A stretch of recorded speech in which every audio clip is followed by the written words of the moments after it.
My school is forcing us to learn a language that doesn't exist. Monday morning, the principal announced that we had a new mandatory elective called Chapelish Studies, and everyone needed to report there instead of second period. What the hell is Chapelish? I asked my friend Alex. He had no idea. No one did. We filed into our assigned rooms where a teacher I'd never seen before was writing strange symbols on the board. "I'll be teaching you the most important language you'll ever learn," she said. "This is the Chapelish alphabet. You'll need to memorize these by tomorrow." "What country speaks this?" I raised my hand. "That's not important right now," she said. "What matters is that you learn it." That night, I Googled Chapelish and got 0 results. Nothing. Not even a Wikipedia stub. I tried every spelling variation, checked language databases, emailed linguistics professors. The language didn't exist anywhere except our school. Within a week, kids were already stringing together basic sentences in Chapelish, which shouldn't have been possible so fast, but the grammar was weirdly intuitive, and everyone was picking it up faster than any language should be learned. "Doesn't this freak you out?" I asked Alex. "Why?" he said. "It's easy, and I'm getting an A." Within a month, Chapelish was spreading through school like a virus, with signs in hallways and teachers using phrases in other classes and kids speaking it between periods because they actually wanted to practice it. I kept asking where this language came from, but the teacher just smiled and said to focus on fluency, while the principal called it an innovative pilot program, even though the school board had no record of approving it, and the Department of Education had never heard of it. I started recording the lessons and studying the structure, finding 37 characters in an alphabet that didn't match any known language family, no Latin roots or Germanic structure or Asian tonal patterns, just something completely unique that had appeared from nowhere. Then I discovered we weren't alone, because 17 other schools had started teaching Chapelish the same Monday we did, scattered across different states with nothing connecting them, except this made-up language. I found a Reddit thread before it got deleted, where kids from these schools were comparing notes, and everything matched perfectly from the alphabet to the grammar to the way teachers refused to explain its origin. I stayed after class and told the teacher I knew about the other schools. "Why these specific schools?" I asked. "You were selected," she said. "By who?" I asked. "That's not important right now," she said. "You're teaching us a made-up language and won't say why," I said. "All languages are made up," she said, "but they have origins and history, and this just appeared one Monday morning," I said. She started erasing the board and said, "Some things are meant to be learned, not understood." By month 2, everyone was obsessed with Chapelish and saying that thinking in it was clearer than English, that ideas formed better in their heads when they used Chapelish grammar structures. Alex stopped responding to texts unless I wrote in Chapelish, and study groups were conducted half in English and half in Chapelish with kids switching between them without noticing. I was the only one still questioning why we were being taught a language that existed nowhere but in our schools, and my parents thought I was overreacting while my friends thought I was being difficult for no reason. The school announced that standardized tests would include a Chapelish section and college applications would favor fluency in it, which made kids double down on studying even though nobody could tell them what college would do with a language that didn't exist anywhere else. Month 3, and I watched my friends disappear deeper into this fake language, preferring it to English and thinking in it first, before translating back when they had to speak to teachers who didn't know it. The worst part was that I was getting fluent too, despite my resistance, because the language worked its way into your brain, whether you wanted it or not, and sometimes I caught myself thinking in Chapelish and had to force myself back to English like pushing through fog.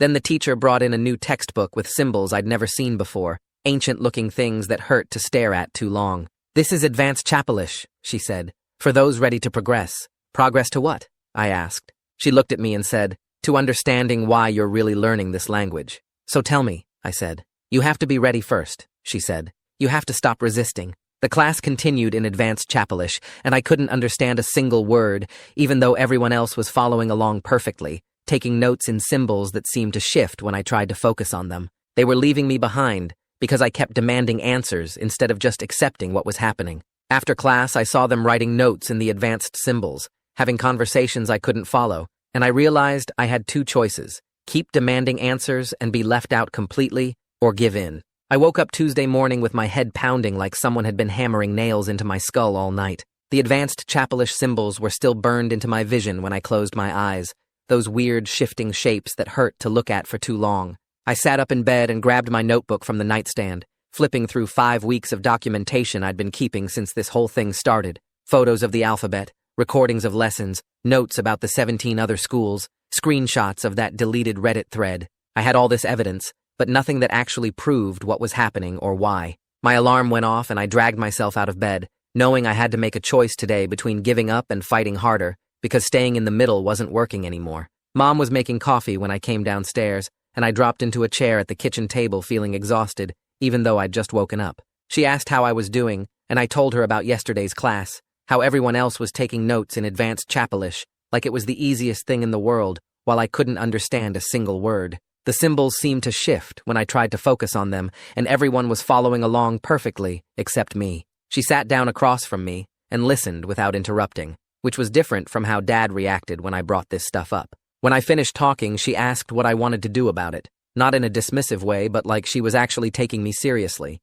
I said I didn't know because fighting it was isolating me from everyone, but accepting it felt wrong. She suggested I start by figuring out what rights students actually have when schools change curriculum, whether there are procedures they're supposed to follow for this kind of thing. She said maybe the problem wasn't the language itself, but whether they followed the rules for implementing it. That made sense in a way I hadn't thought about before, focusing on process instead of just complaining about the program. I spent my free period in the library Tuesday afternoon sitting at one of the back computers researching FOIA requests. I'd heard the term before but had no idea how they actually worked or who you were supposed to send them to. The websites I found made it sound complicated and official, with specific language you had to use and proper channels for submitting requests. The Freedom of Information Act apparently let citizens request government records, but schools were tricky because some fell under state laws and others had different rules. I copied down information about how to write a request letter, what kinds of documents I could ask for, and which office handles these things at the district level. It all felt way over my head, like I was trying to navigate some adult system I didn't understand. But Mom was right that I needed to work through proper channels instead of just demanding answers from teachers who wouldn't give them. Lunch was awkward as hell. I grabbed my tray and headed to our usual table where Alex and the group were already sitting. I could hear them talking before I got there, and half the conversation was in Chapelish, words and phrases I recognized from basic lessons, but couldn't follow when they were strung together that fast. They noticed me approaching and switched back to English mid-sentence, but it felt forced, like they were making an effort to accommodate me. I sat down and tried to join the conversation, but kept losing the thread when they'd slip back into Chapelish without thinking. Someone would make a joke, and everyone would laugh except me, because the punchline was in a language I was refusing to learn properly. Alex asked if I wanted to study with them after school, and I said maybe, knowing I wouldn't, because their study sessions were mostly conducted in Chapelish now. The whole lunch period felt like I was making everyone work harder just by being there, like my presence was this annoying reminder that not everyone had bought into the program. That afternoon, I started a symptom journal in a new section of my notebook. I wrote down the date and time, then described the headache I'd had since yesterday, rating it 7 out of 10 for intensity. I documented the mental fog I felt whenever I tried to think in Chapelish, how it was like pushing through something thick and resistant. I wrote about the weird cognitive snap during drills last week, when the grammar suddenly made sense, but in a way that felt wrong, like my brain was rewired without my permission. If something was actually affecting me differently than other students, I wanted a record of when it started and how it was getting worse. I noted that the symptoms began around the time advanced Chapelish was introduced and seemed to get worse after each class. Other kids weren't reporting headaches or fog. They were saying Chapelish made thinking clearer, so either I was having some kind of adverse reaction or I was resisting hard enough that my brain was fighting back. I pulled out my phone and opened my email, composing a message to 3 linguistics professors at nearby universities whose contact information I'd found on department websites. I kept the email professional but detailed, explaining that my school was teaching a language called Chapelish that didn't exist in any database or reference material I could find. I attached photos of the 37-character alphabet and examples of the grammar structure, asking if they recognized any patterns or could identify what language family it might belong to. I mentioned that 17 schools across different states started teaching this simultaneously, all on the same Monday morning, with no explanation of its origins. I said I was trying to understand where this language came from and whether it was normal for schools to teach something with no documented history or academic foundation. I read the email 3 times before sending it, making sure I sounded curious rather than crazy, then hit send to all 3 professors and hoped at least one would respond with something useful. By Thursday morning, I had responses from 2 of the professors sitting in my inbox. The first one was polite, but basically useless, saying he'd never encountered anything like the symbols I'd sent, and suggesting it might be a constructed language created for educational purposes. He mentioned that artificial languages like Esperanto exist for specific reasons, and maybe Chapelish was something similar. The second professor's response was longer and more technical, analyzing the grammar patterns I'd described and noting they didn't match any known language family. She said the structure was interesting from a linguistic perspective,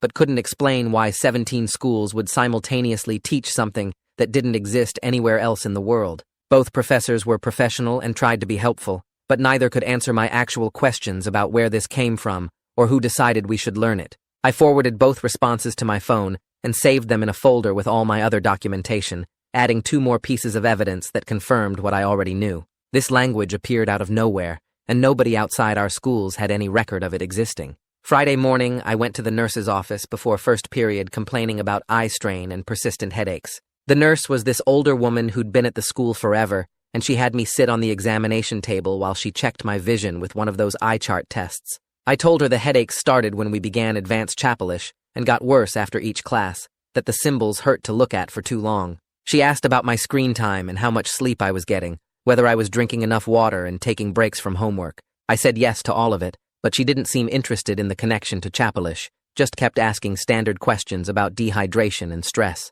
She gave me a vision test and said my eyes were fine, then told me to drink more water and get 8 hours of sleep, and the headaches would probably go away. I left with a pass back to class, feeling like she'd completely dismissed the one thing I was actually concerned about, treating my symptoms like they had nothing to do with the new class, even though the timing was obvious. Saturday afternoon, I walked through the empty school building with my phone out taking photos. My mom worked in the district office and had gotten me access through the weekend security guard, saying I needed to grab something from my locker. Instead, I went through every hallway photographing the Chapelish signage that had appeared over the past month. Vocabulary posters in the main hallway showing common phrases with translations, grammar reminders on bulletin boards near the cafeteria. Even the gym had a poster explaining sports terminology in Chapelish, words for basic movements and equipment that had nothing to do with second period language class. What started as one class had spread into every corner of the school, like some kind of infection. I took photos of everything, documenting how this language had invaded spaces that had nothing to do with the actual course. The library had a whole shelf of Chapelish materials now, workbooks and readers and reference guides. The student center had conversation tables where kids could practice speaking it during lunch. It wasn't just a class anymore. It was becoming part of the school's entire identity. Monday morning, the principal held a Q&A session in the auditorium about school initiatives and new programs. I showed up early to make sure I got a seat where I could raise my hand, sitting in the middle section with a clear view of the microphone they'd set up for questions. The principal talked for 20 minutes about test scores and college acceptance rates and innovative approaches to education. When he opened the floor for questions, I raised my hand immediately, and he called on me third. I walked to the microphone and asked where Chapelish came from, who approved adding it to our curriculum, and why 17 schools across different states all started teaching it on the same day. The auditorium got quiet, and I could feel people staring at me, but I kept my eyes on the principal waiting for an answer. He smiled and launched into scripted talking points about innovative pilot programs and future-ready skills, how Chapelish was preparing students for a changing world and giving them advantages in college admissions. He said the program had been carefully designed by education experts and was implemented with full support from the administration. I asked again who specifically approved it and when, but he just repeated the same phrases about pilot programs and innovative approaches, never actually answering where the language came from or who made the decision to teach it. Other students asked questions about sports schedules and parking passes, and the moment passed, leaving me standing at the microphone, knowing I hadn't gotten any real answers at all. That afternoon, I texted Alex asking if we could hang out like we used to, just the two of us without the whole group. He said sure, and we met at the coffee shop near school, where we'd spent hundreds of afternoons over the past 3 years. He showed up 15 minutes late and immediately pulled out his phone, checking messages while I tried to talk about the Q&A session and how the principal dodged every real question. Alex nodded but kept glancing at his screen, and I realized he was in 3 different group chats planning Chapelish study sessions for the week. He seemed annoyed when I asked about it, saying I wouldn't understand because I wasn't keeping up with the class material anymore. We sat there for 40 minutes, and he spent at least half that time responding to messages, his attention divided between our conversation and whatever was happening in those study groups. When I brought up my concerns about the program, he sighed and said I was making everything harder by fighting, instead of just learning, and maybe if I put this much energy into actually studying, I'd be fluent by now. We left, without making plans to hang out again. Tuesday evening, my mom dragged me to a PTA meeting where the administration was presenting updates on the school programs. The principal and 2 teachers stood at the front with a slideshow about Chapelish as a future-proof skill that would give students advantages in college admissions and standardized testing. They talked about how the program was preparing kids for a changing world and how universities were starting to recognize Chapelish proficiency on applications, which made no sense because the language existed nowhere except these 17 schools. Parents asked practical questions about workload and whether the extra studying would affect performance in other classes, and several wanted to know how grades would be calculated and if there were tutoring options available. Nobody challenged the basic premise of teaching a language that had appeared from nowhere 3 months ago. Nobody asked where it came from, or who approved adding it to the curriculum, or why their kids were learning something that couldn't be used anywhere outside these specific classrooms. The administration answered every practical concern with detailed explanations while completely avoiding the fundamental weirdness of the entire situation.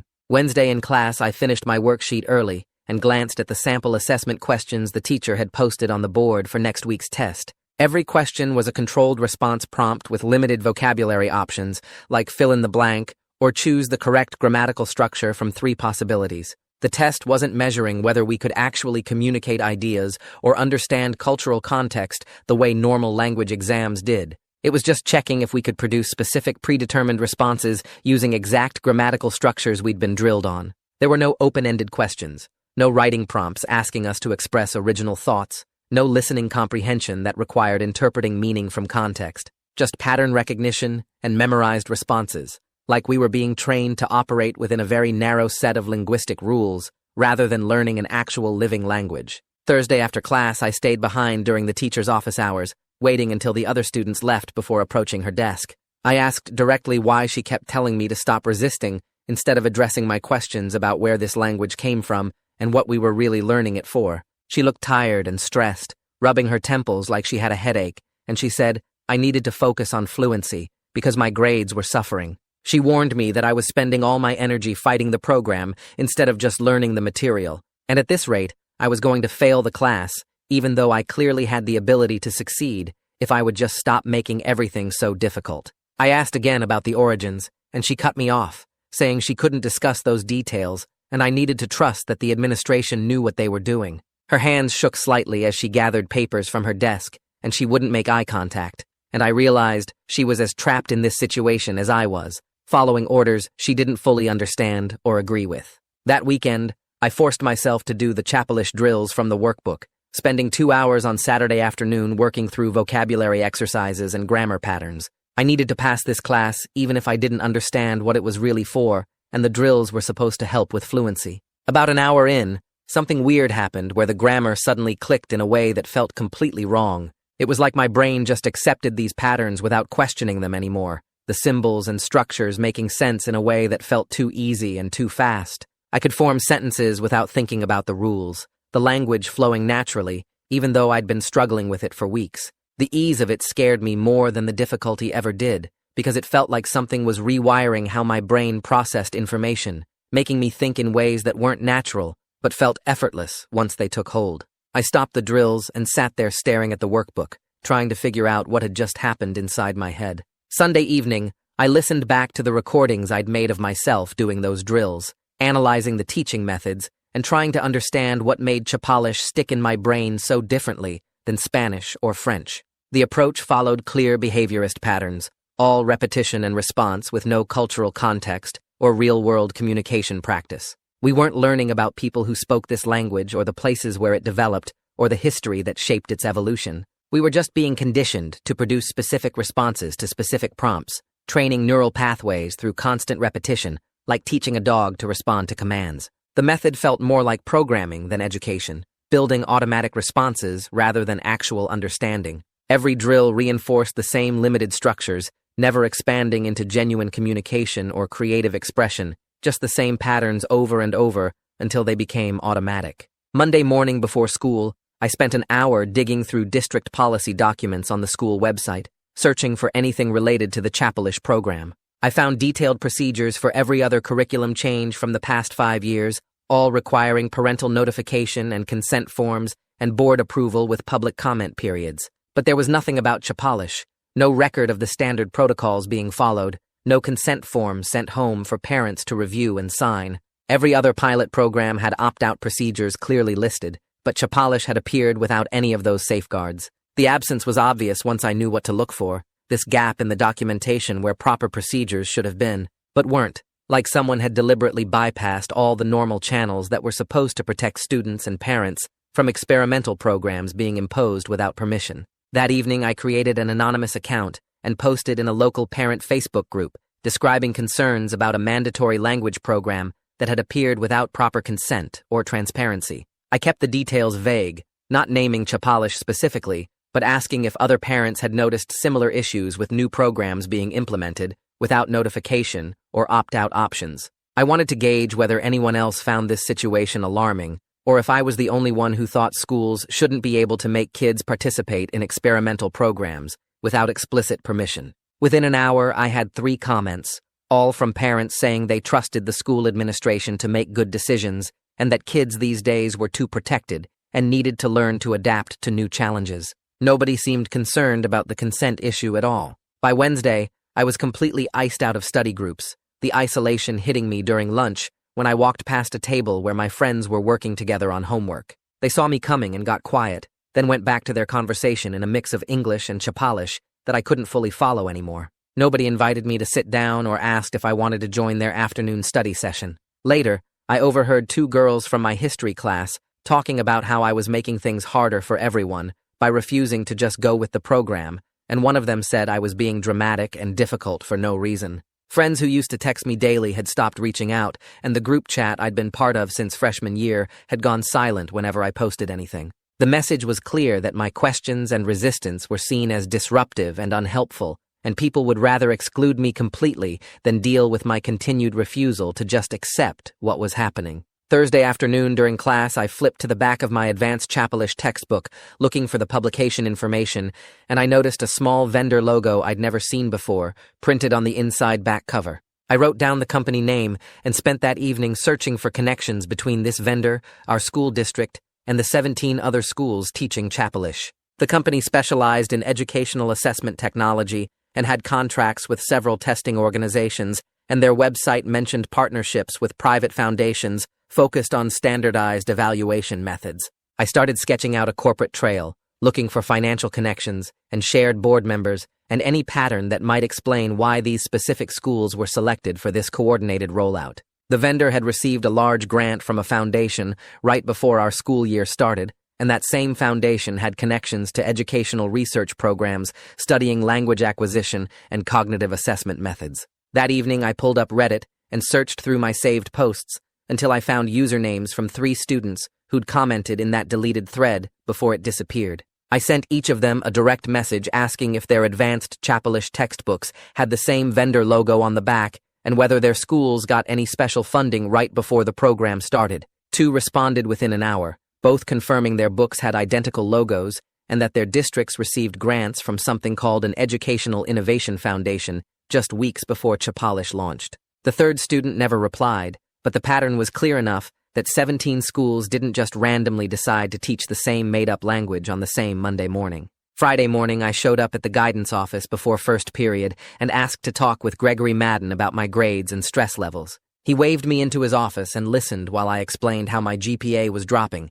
because I couldn't focus in Chapalish class, and how all my friends had stopped including me in study groups. He nodded and made sympathetic sounds, but then leaned forward and told me I needed to stop fighting battles I couldn't win and focus on my actual schoolwork instead of playing detective. He said the program was approved by people with way more information than I had access to, and that I was creating my own problems by refusing to just go along with something that was clearly helping other students succeed. The meeting ended with him suggesting I use my energy on homework instead of activism, and reminding me that colleges wouldn't care about my concerns if my transcript showed failing grades. I walked out feeling worse than when I went in, because even the counselor whose job was supposed to be helping students was telling me to shut up and accept what was happening. That evening, my mom found me in my room staring at my laptop screen full of notes and research, and she sat down on my bed with this careful expression. She said she'd been thinking about everything I told her, and while she understood why I was upset, I needed to work through proper channels instead of just complaining online and getting myself isolated at the school.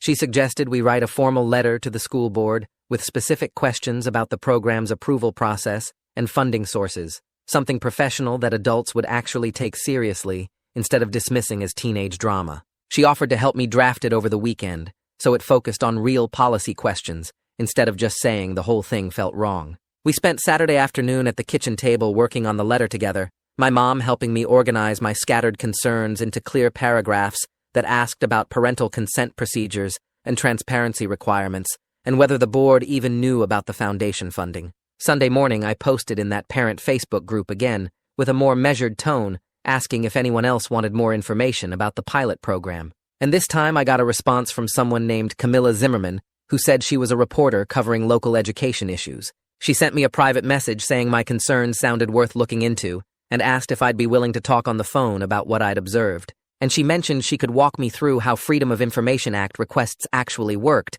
if I wanted to request official documents from the district. Monday afternoon, I called Camilla from my room with my door closed, and we talked for almost an hour about everything I'd documented over the past months. She asked detailed questions about the timeline and the vendor information and the other schools, taking notes the whole time and occasionally saying things like, "That's interesting," or "That doesn't sound right." Then she explained how FOIA requests let citizens ask government agencies for records and documents, and she helped me figure out exactly what questions to ask the school district and state education department. She walked me through the specific wording I needed to use to request approval records, funding source documents, and any contracts with private companies, and she explained what kinds of responses I should expect and what it meant if they redacted information or claimed certain things were confidential. Tuesday morning before school, I filled out the FOIA request forms online, typing in the exact language Camilla had helped me craft about Chapalish program approval processes and funding agreements and vendor contracts.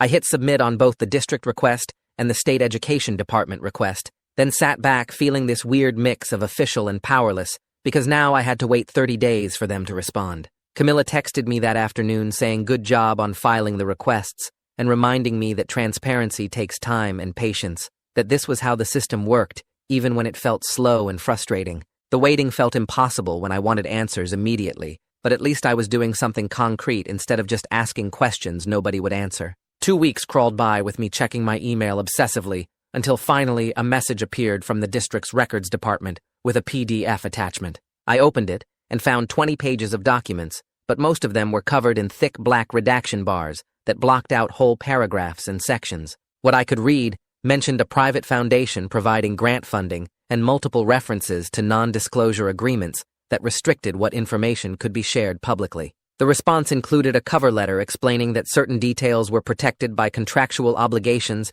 and couldn't be released under FOIA exemptions, which just made me more suspicious about what they were hiding. I forwarded everything to Camilla within minutes, with a message saying this raises way more questions than it answers. She called me that evening, and we went through the documents together line by line, with her explaining the legal language and helping me understand what the unredacted portions actually meant. She'd already started researching the foundation name that appeared in a few places and discovered it specialized in educational technology and standardized testing, not language instruction or cultural programs. Their website materials described something called controlled lexicon assessment, which sounded nothing like learning a real language for communication. Camilla found research papers the foundation had published about creating bias-free testing environments by using completely neutral vocabulary that eliminated cultural advantages, and suddenly, the whole Chapalish program started making sense in a completely different way than I'd been thinking about it. I sat at my desk that night reading through the foundation's materials,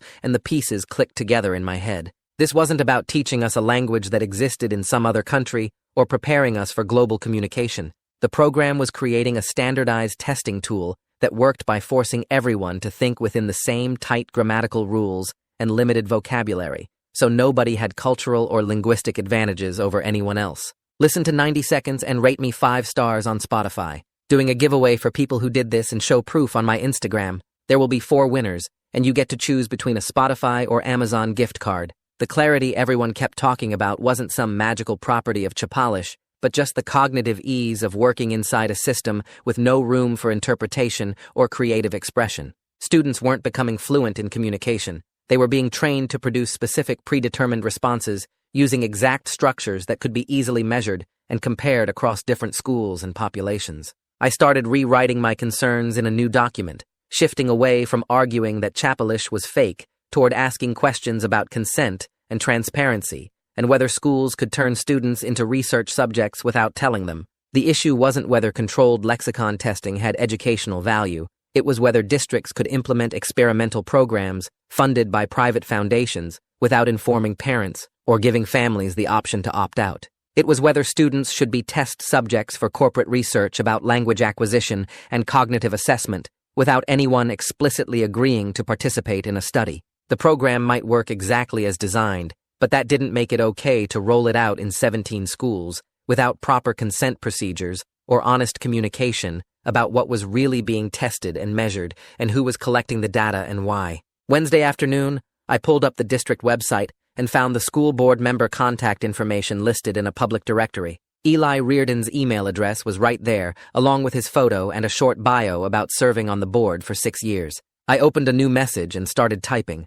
keeping my tone respectful and curious rather than angry or accusatory. I explained I was a student in the Chapelish program and had obtained FOIA documents showing private foundation funding, NDAS, restricting transparency, and no parental consent procedures for what appeared to be educational research. I attached the relevant documents and asked if he was aware of these elements when the board approved the program. I read through the email 3 times before hitting send, making sure every sentence focused on specific procedural questions rather than attacking anyone personally. The message went through and I closed my laptop, not expecting to hear back for weeks, if at all, since board members probably got hundreds of emails from concerned parents and students. Thursday morning, I woke up to a response from Eli that completely surprised me. He said he'd like to meet briefly to discuss my questions and suggested my mother attend as well since these concerns involved district policy. He admitted he wasn't aware of NDAS or private foundation involvement when the board reviewed the program,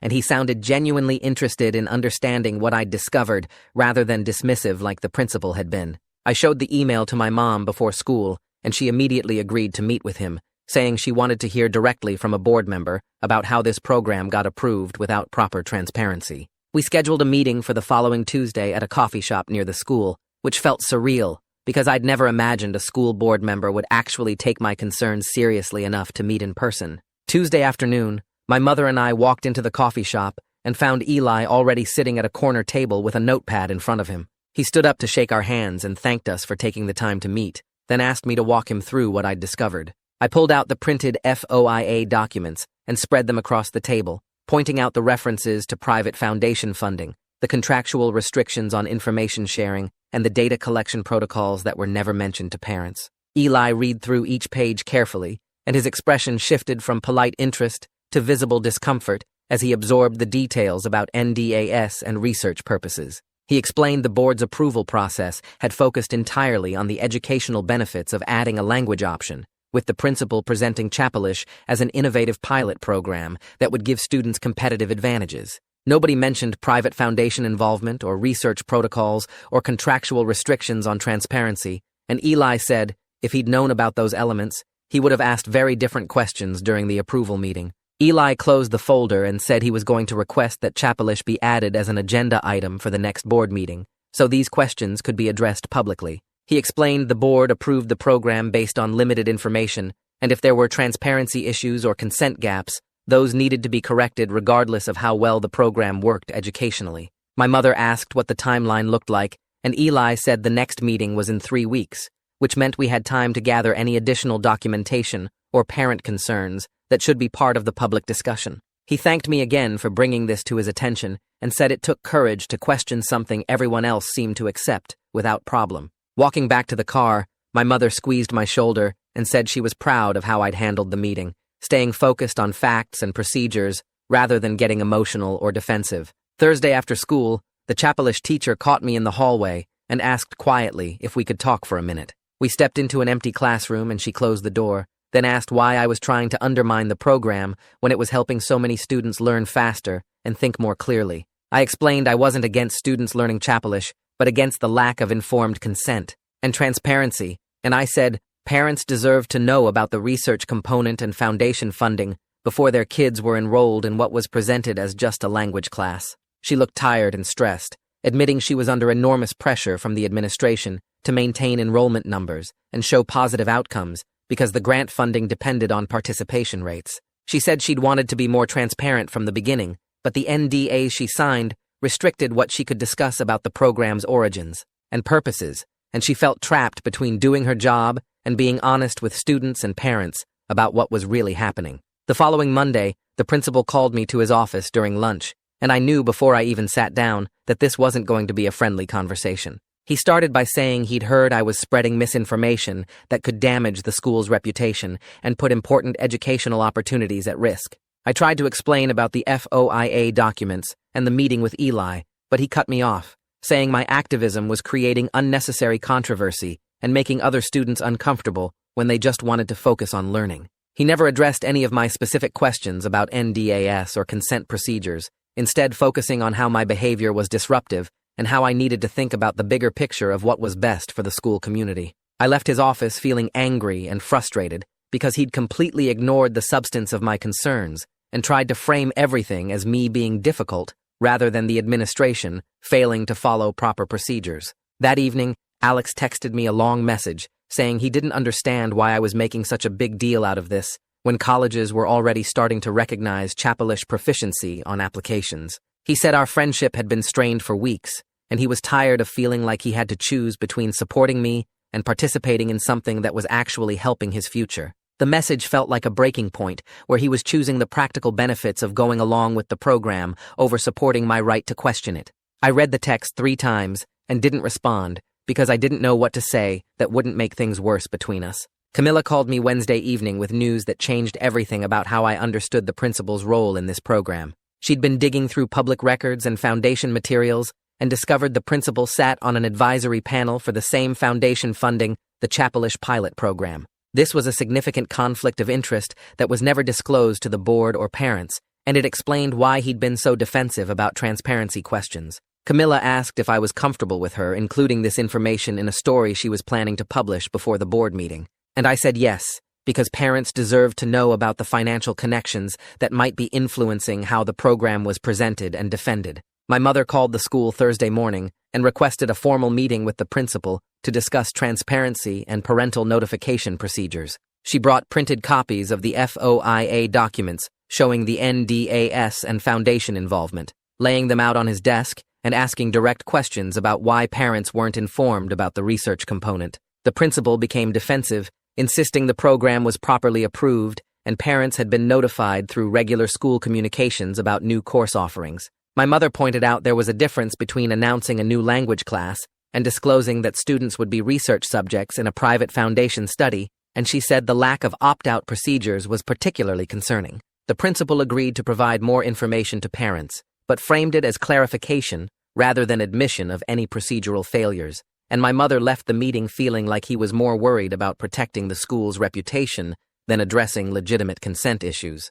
3 days before the scheduled board meeting, the district sent out a memo to all families with students enrolled in Chapelish. The memo reframed the program as an optional enrichment opportunity pending comprehensive review, which was the first time anyone had suggested it might not be mandatory. The language was carefully worded to sound like this was always the plan, describing the program as a pilot initiative that families could choose to continue or discontinue based on their individual preferences. My mother read the memo twice and said the sudden shift suggested the administration was worried about public scrutiny at the upcoming board meeting. I saved a copy of the memo because it contradicted everything we'd been told for months about Chapelish being a required part of the curriculum, and the timing made it obvious this was a response to the questions Eli and other board members were starting to ask about consent procedures and transparency. The social split happened fast. Within days of the memo going out, you could see clear lines forming in the hallways between kids who thought I was making a big deal out of nothing and kids who started questioning whether this whole thing was actually okay. People stopped sitting together at lunch based on which side they were on, and group chats divided into pro-Chapelish channels and questioning channels. I never wanted to be the face of anything, but suddenly everyone knew I was the one who filed the FOIA requests and talked to the reporter and got my mom involved. Conversations would stop when I walked past groups in the hallway, and I could feel people watching me, judging whether I was brave or just causing problems for no reason. Some kids started calling me paranoid in their social media posts without using my name, but everyone knew who they meant. The worst part was seeing friends I'd known since middle school choosing sides, deciding whether my questions mattered more than the benefits they were getting from being fluent in Chapelish. I spent Tuesday night thinking about what to do next, and I realized attacking the program itself wasn't going to work because too many people liked it and were doing well in it. But consent and transparency were different. Those were principles that should matter to everyone, regardless of how they felt about Chapalish. I started drafting a petition Wednesday morning before school, keeping the language focused and specific. The petition didn't say Chapalish was bad or demand it be shut down. It asked for 3 things: complete information about funding sources and research purposes, voluntary participation with no academic penalties for opting out, and proper consent procedures going forward for any similar programs. I printed 20 copies in the library and started approaching people I thought might sign. The first few conversations were awkward because I had to explain I wasn't trying to end the program, just make it optional and transparent. Some people refused immediately, saying they didn't want drama or didn't see the point, but others read the petition carefully and said the consent stuff made sense even if they planned to keep taking Chapalish. By Thursday, I had 15 signatures, and by Friday, I had 30. Over the next week, I kept collecting signatures during lunch, before school, and between classes. I approached kids I barely knew, explaining the petition in the same careful way each time. Some signed because they agreed with my concerns about the NDAS and foundation involvement. Others signed because they believed in procedural fairness, even though they loved Chapalish and thought I was overreacting. A few teachers signed too, quietly, when I caught them alone in their classrooms. They didn't want to be public about it, but they agreed students and parents deserved complete information before being enrolled in experimental programs. The petition grew to 50 signatures, then 70, then 90.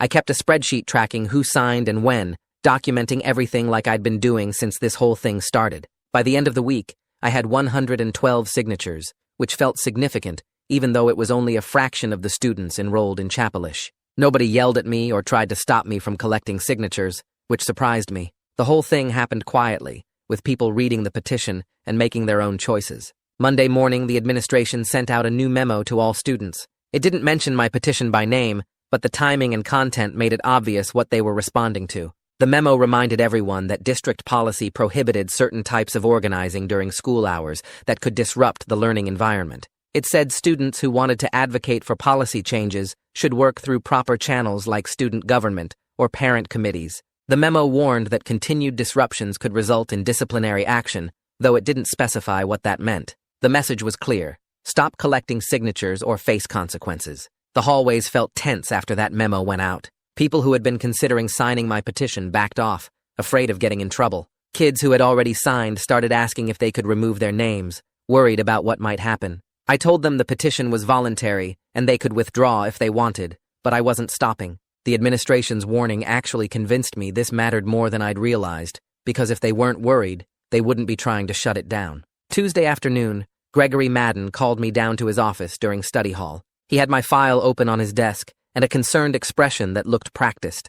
He said he'd noticed my grades dropping over the past month, and my stress levels seemed really high based on reports from teachers. He suggested I might benefit from talking to someone about anxiety, maybe getting an evaluation to see if medication could help me manage these feelings. I sat there looking at him, understanding exactly what was happening. This wasn't about helping me. This was about reframing my activism as a mental health problem, making it seem like my concerns came from anxiety rather than legitimate questions about consent and transparency. I told him my stress was a normal response to watching an experimental program get rolled out without proper oversight. I said I wasn't interested in medication because my anxiety wasn't a chemical imbalance that needed treatment. It was a reasonable reaction to an unreasonable situation. He pushed back gently, saying sometimes we don't recognize when our reactions are disproportionate to the actual situation. I thanked him for his concern and left his office, adding this conversation to my documentation because it felt like another attempt to silence questions by suggesting the questioner was unstable.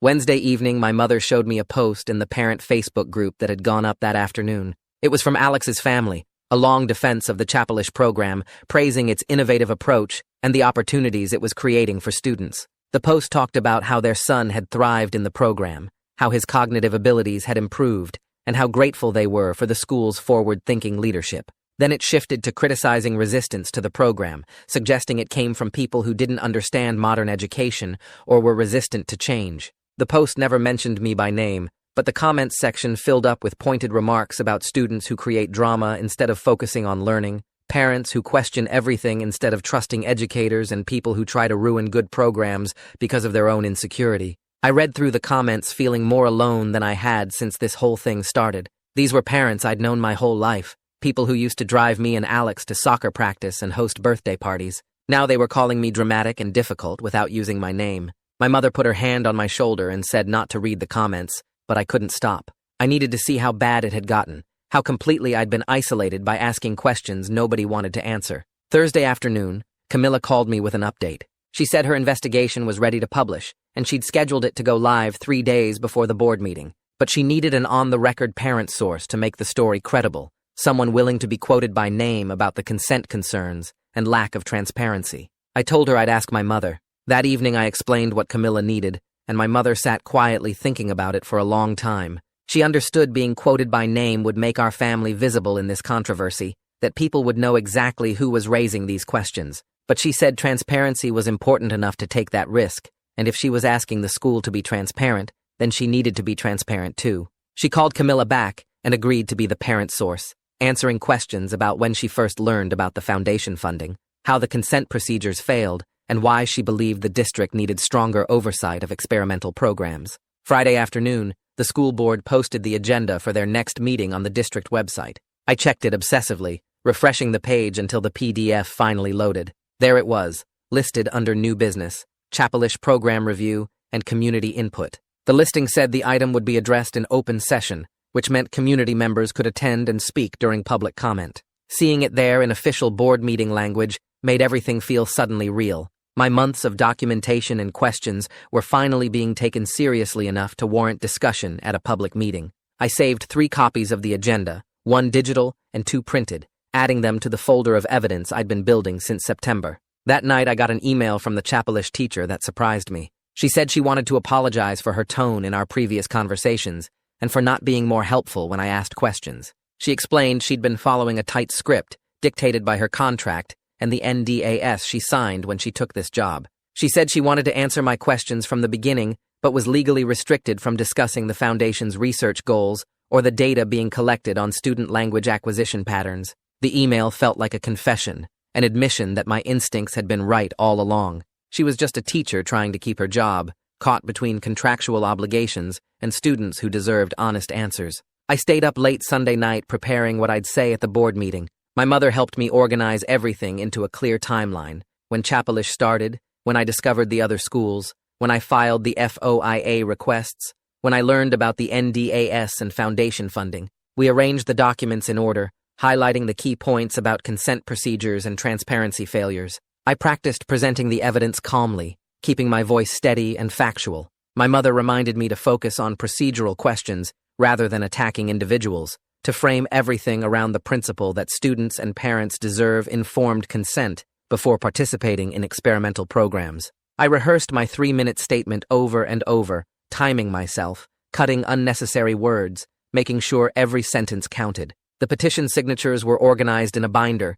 the FOIA responses were tabbed with sticky notes, and the timeline was printed on a single page that board members could follow easily. Everything was ready. Tomorrow night, I'd walk into that board meeting and present months of documentation to people who actually had the power to require transparency and proper consent procedures.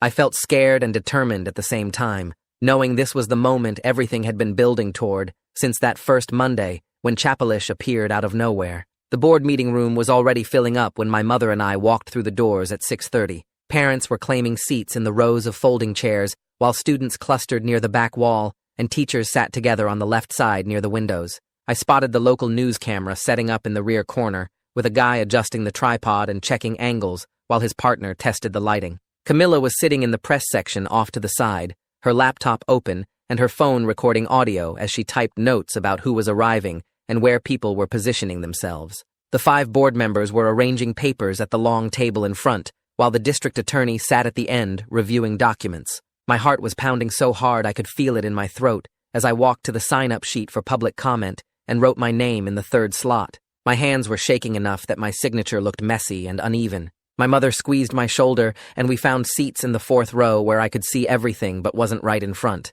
More people kept arriving until the room was completely packed with standing room only along the walls. I recognized kids from my Chapelish class, parents from the PTA meetings, and teachers who had been using Chapelish phrases in their regular classes. The principal was talking quietly with the superintendent near the front table, both of them looking serious and occasionally glancing toward the crowd. At 7 o'clock exactly, the board president called the meeting to order and went through the standard procedural stuff about approving minutes and reviewing the agenda. My leg was bouncing up and down without me meaning to do it, and I had to force myself to sit still and focus on breathing normally. The first two people who signed up for public comment spoke about budget concerns and athletic program funding, taking their full 3 minutes to present spreadsheets and talk about resource allocation. Then my name was called and I stood up, my folder of documents clutched against my chest, and walked to the microphone stand in front of the board table. I opened the folder and pulled out my timeline sheet, setting it where the board members could see it. Then I started talking in a voice that sounded steadier than I felt. I explained how Chapalish appeared at our school on a Monday morning with no prior announcement or parental notification, how I discovered through online research that 16 other schools started teaching the identical language on the same day, and how my attempts to find information about its origin led nowhere until I filed Freedom of Information Act requests with the district. I held up the FOIA responses, showing the redacted references to private foundation funding and the multiple mentions of non-disclosure agreements that prevented school officials from discussing the program's research purposes. I explained that students were learning this language with unusual speed and reporting cognitive changes, that the program expanded from a single class to signage throughout the building, and that participation became effectively mandatory, with no opt-out procedures or parental consent forms. I presented the petition with over 100 signatures from students and parents asking for transparency about funding sources, data collection protocols, and the research purposes behind the program. My 3 minutes were almost up, so I finished by asking the board to require full disclosure of the foundation partnership and make participation voluntary with proper informed consent procedures. I could see several board members leaning forward and taking notes, while others were looking at their phones with concerned expressions. When I returned to my seat, my mother grabbed my hand and held it tight. The board president asked if staff wanted to respond to my testimony, but the principal said he would prefer to wait until all public comment was finished. While the next person was walking to the microphone, I saw board members passing phones to each other and pointing at screens, their faces getting more serious as they read something. Camilla was typing rapidly on her laptop, and I realized her story must have just gone live on the education news site. The headline was probably showing up on board members' phones right now, with all the documented evidence about undisclosed conflicts of interest and missing consent procedures. Eli leaned over to read the article on another board member's phone, and his expression shifted from curious to genuinely concerned as he scrolled through the documented procedural failures. The next two speakers defended the Chapalish program, talking about how their kids were excelling in the class and showing improved cognitive abilities, but then a mother stood up and said she was angry that nobody told her the program involved research or data collection on her child. Another parent asked why there were no consent forms or opt-out options when every other pilot program in the district required parental permission and notification. A father said he felt blindsided learning from a news article that his son was essentially a research subject in a study funded by a private foundation with connections to the school administration. The testimony made it clear this wasn't just me being difficult or creating drama, but a real community concern about transparency and parental rights in educational decisions. More parents spoke, some supporting the program's benefits, but several expressing frustration about the lack of information and the mandatory nature of participation. After nearly 40 minutes of public comment, the board president closed that section and asked the principal to present the administration's perspective. The principal stood at the microphone and delivered talking points about innovative pilot programs and the importance of future-ready skills, but Eli interrupted him to ask a direct question about the non-disclosure agreements. The principal looked uncomfortable and said he was bound by contractual obligations, which made Eli turn to the district's legal counsel and ask whether the board's original approval was based on complete information about the foundation partnership and data collection protocols. The attorney shifted in his seat and admitted that the full scope of the research component and the NDA requirements were not included in the initial presentation to the board back in August. The presentation had focused primarily on curriculum benefits and student outcomes without explaining the private funding source or the restrictions on discussing program purposes. Eli asked why the board wasn't informed about these elements, and the attorney said the administration believed they had discretion to negotiate partnerships without board approval as long as they stayed within approved budget allocations. Another board member asked about the conflict of interest, since the principal sits on an advisory panel for the foundation funding the program, and the attorney acknowledged that connection should have been disclosed before the board voted on approval. The room got very quiet as board members processed this information and looked at each other with expressions that suggested they were realizing they had approved something without understanding what they were actually approving. The board president asked the principal directly whether students and parents were informed about the research purposes and data collection, and the principal said the program was presented as an educational opportunity with the understanding that assessment data would be collected like any other class. Eli pointed out that's not the same as informed consent for participation in a research study funded by a private foundation, and several parents in the audience nodded in agreement. The discussion continued for another hour, with board members asking detailed questions about the foundation's research goals, the data being collected, and why standard consent procedures weren't followed. The principal finally proposed a temporary pause on the mandatory requirement while a review committee examines the program's implementation, consent procedures, and data protocols. He framed this as a proactive step to address community concerns and ensure the program meets district standards for transparency and parental notification. Everyone in the room knew this was a response to the public pressure and media coverage rather than voluntary transparency, but at least it was movement in the right direction. The board president asked for a motion to convert the pilot program from mandatory to opt-in status, pending the review committee's recommendations. Eli made the motion, and another board member seconded it immediately. The discussion before the vote focused on whether current students should be automatically enrolled or whether everyone should need new consent forms. The board decided that students currently enrolled could continue if they chose, but new enrollment would require explicit parental consent forms that fully explain the foundation partnership, research purposes, and data collection protocols. When the vote was called, all 5 board members raised their hands in favor, and the motion passed unanimously. I felt this huge wave of relief wash over me, mixed with exhaustion, that made my whole body feel heavy and tired. My mother hugged me right there in our seats and whispered that she was proud of how I handled the pressure and stayed focused on principles rather than attacking people personally. We stayed for the rest of the meeting, even though the other agenda items were boring budget stuff, and then we walked out to the parking lot where Camilla was waiting to ask how I felt about the outcome.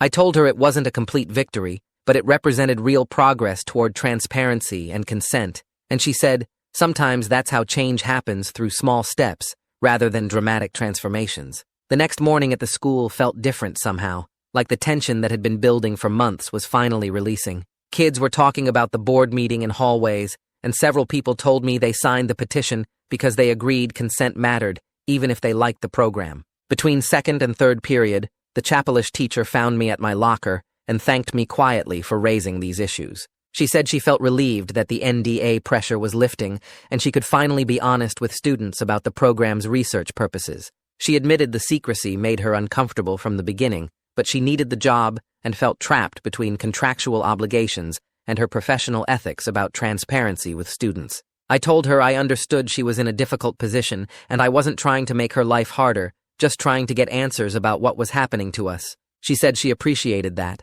and asked if I would be willing to continue in the class now that it was voluntary. And I said I needed to think about it because I still had questions about the cognitive effects and whether the benefits were worth the risks. That afternoon, while I was walking home, my phone buzzed with a text from Alex. The message said he didn't fully understand the consent issues until he heard the board meeting discussion and listened to other parents talk about transparency and parental rights. He didn't apologize for choosing the program over our friendship or for the months of tension between us, but he admitted I was right to ask questions, even when it was uncomfortable and unpopular. He suggested maybe we could talk sometime without all the pressure and arguments that had been defining our interactions since September. I texted back saying I would like that, and maybe we could get coffee this weekend and just talk about normal stuff, without Chapelish being the main topic. He sent back a thumbs up, and I felt this small spark of hope that our friendship might survive this whole mess, even if it looked different from before. 3 days later, I got an email from the district asking if I would join a review committee to help redesign the Chapelish program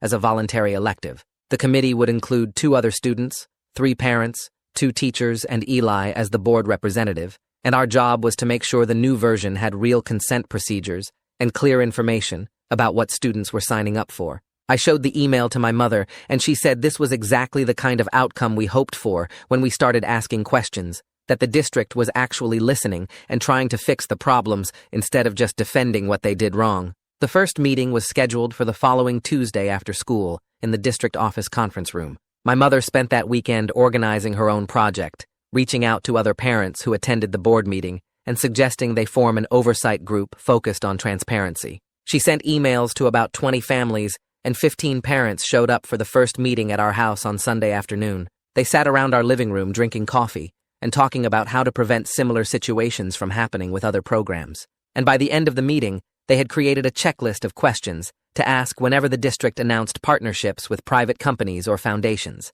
The checklist covered things like what data gets collected, who owns it, how long it's stored, whether parents can opt out, and what happens to students who don't participate. My mother printed copies and said she would share it with the PTA and post it in the parent Facebook groups, so other families could use it for future pilot programs. Meanwhile, Camilla was working on her follow-up story about how our district's response might become a model for other schools dealing with similar education technology partnerships. She interviewed education policy experts who said the community's focus on consent and transparency was exactly what needed to happen more often, and she talked to administrators from 2 other districts who were watching our situation to see how it played out. The story published on Thursday and got shared widely on social media, with comments from parents in other states saying they wished their schools would be this responsive when concerns got raised. Camilla told me the attention was opening doors for her professionally, that state education publications were reaching out, asking if she could cover similar stories for them, and she seemed excited about the possibility of expanding her reporting beyond just local school board meetings. The school schedule changed the following Monday, with Chapalish moving from mandatory second period to an optional elective offered during 4 different periods throughout the day. Students who wanted to continue got information packets explaining the controlled lexicon research, the data collection protocols, and exactly what the private foundation was studying about language acquisition patterns. The packets included consent forms that had to be signed by both students and parents, and there was clear language saying you could drop the class at any time without it affecting your grades in other subjects. About 40% of the previously enrolled students chose to continue once they understood what the program actually was, while the rest dropped it now that the social pressure was gone. I saw kids in the hallway talking about their decisions without the weird tension that used to surround anything related to Chapalish, like it was just a normal choice about electives instead of some kind of loyalty test. The first review committee meeting happened on Tuesday, and I walked into the conference room feeling nervous about whether adults would actually listen to student perspectives or just pretend to care. But Eli started the meeting by saying the whole point was to make sure future programs included real student input from the beginning, and he asked us to share what information we wished we had received before Chapalish started. I talked about wanting to know the research purposes up front, and the other 2 students mentioned wanting clear opt-out procedures and understanding what data was collected. The 3 parents on the committee added concerns about notification timelines and the right to review materials before their kids got enrolled. We spent 2 hours drafting consent form language and communication protocols that would apply to all future pilot programs, and the teachers helped us understand what was realistic to implement, while the board member took notes on everything we suggested. The whole process felt meaningful and collaborative, instead of adults just telling us what they already decided. My friendship with Alex started slowly getting better as the divisions around Chapalish faded and people stopped treating it like you had to pick a side. We started eating lunch together again on Thursday, just the 2 of us at first without the whole group, and we talked about normal stuff like video games and weekend plans instead of constantly arguing about the program. Our relationship wasn't exactly the same as before because we both knew we could disagree about important things, but we were learning how to stay friends even when we saw situations differently. He admitted he felt relieved that the pressure was gone and he could just take the class because he found the linguistics interesting rather than because everyone expected him to. The Chapalish teacher completely changed how she ran the class once the NDA restrictions were lifted and the program became voluntary. She started each session by explaining the controlled lexicon research and how it fit into broader studies of language acquisition and cognitive processing. Students who stayed enrolled seemed to appreciate understanding the purpose behind what they were learning, and the classroom atmosphere became more collaborative with the teacher answering questions honestly instead of deflecting everything. She showed us research papers about how simplified grammar structures affect learning speed and asked us to think critically about what the studies revealed and what they missed. 3 months after the board meeting, the district formally adopted new policies requiring parental consent and transparent disclosure for all partnerships with private foundations or vendors that involved student data collection. The policies included mandatory 30-day review periods before programs could start, clear opt-out procedures that didn't penalize students academically, and quarterly reports to the board about ongoing research programs. The superintendent presented the new policies at a public meeting and credited community input for shaping a framework that protected student privacy while still allowing innovative educational programs. My mother attended that meeting and came home saying she felt proud of what we accomplished together, that we proved regular people could push for accountability and actually get systemic changes instead of just complaining. I sleep better now knowing I asked the right questions, even when it was socially hard and emotionally draining. My relationship with my mother got stronger because we worked together on something that mattered to both of us, and I learned she would support me even when my concerns made things complicated. My boundaries with friends are clearer because I know I can disagree with people without losing them completely, and I understand that speaking up for transparency isn't about being difficult, but about protecting everyone's right to make informed choices about their education and their data. That's the story for today. I am really thankful you were here because it makes sharing these moments so much more meaningful. I hope it brought you a little bit of peace or hope. Subscribe if you would like to keep spending time together.